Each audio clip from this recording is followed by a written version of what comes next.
ഇന്നത്തെ ഒരു ഞായറാഴ്ച സ്പെഷ്യൽ വീഡിയോ ആണ്. പിന്നെ നമ്മുടെ ട്യൂഷൻ വീട്ടിലെ ഓണാഘോഷത്തിന്റെ പാർട്ട് 2 വീഡിയോ ഞാൻ ഇട്ടിട്ടുണ്ട്. കാണാത്തവർ കയറി ഒന്ന് കാണണേ. ട്യൂഷനൊക്കെ ഇനി 10 ദിവസം കഴിഞ്ഞിട്ടേ ഉള്ളൂ. ഇനി എന്തായാലും ഞാൻ ഫ്രീ ആണ്. അപ്പൊ ഞായറാഴ്ചയായിട്ട് വീട്ടിൽ പോവാമെന്ന് വിചാരിച്ചു. മാത്രമല്ല വീട്ടിൽ ഇന്ന് ചേച്ചിയും മോനും ഒക്കെ ഉണ്ട്. അവർ ഇന്നങ്ങ് അവരുടെ വീട്ടിൽ പോകും.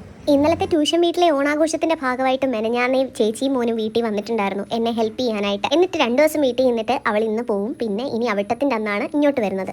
ഇന്ന് ഞായറാഴ്ച ആയതുകൊണ്ട് തന്നെ ഒരുപാട് കല്യാണങ്ങൾ ഉണ്ടായിരുന്നു. മാത്രമല്ല അമ്മ ഇന്ന് വീട്ടിലുണ്ടായിരുന്നു. അച്ഛൻ കല്യാണത്തിന് പോയി.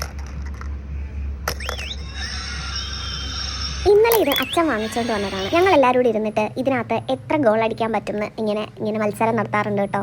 വിശപ്പിന്റെ വിലയുണ്ടായതുകൊണ്ട് ഞാൻ നേരത്തെ ഫുഡ് കഴിച്ചു കേട്ടോ. കല്യാണത്തിന് പോയിട്ട് അച്ഛൻ വന്നു. പിന്നെ അപ്പൂപ്പനും മോനും കൂടെ മത്സരം നടത്തി. അങ്ങനെ വിജയിച്ചത് മോനാണ്. ഇവിടെ റെസ്റ്റ് ഇല്ലാതെ എന്തോ പണികൾ നടത്തിക്കൊണ്ടിരിക്കുക. കല്ലു നമ്മുടെ വീട്ടിലെ പട്ടിയൊക്കെ ആണെങ്കിലും അവനെ ഞങ്ങൾക്ക് 2 പേർക്കും പേടിയാണ്. അവനെ അഴിച്ചോണ്ട് പോയാലും ഞങ്ങൾ വീട്ടിനകത്ത് കയറി കഥ അടയ്ക്കും. എൻ്റെ ഹസ്ബൻഡ് KSRTC കണ്ടക്ടറാണ്. കൊല്ലം പത്തനംതിട്ട റൂട്ടാണ് ഓടുന്നത്. ഇപ്പം ഈ വഴി കൂടെ വണ്ടി പോകും. അപ്പം അത് കാണാൻ നോക്കിയിരിക്കുകയാണ് ഞാൻ.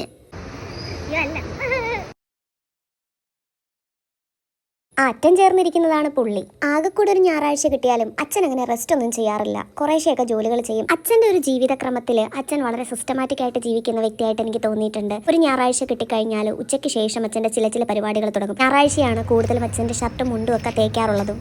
ഇതിങ്ങനെ പോയ താഴെ വീഴുമല്ലോ.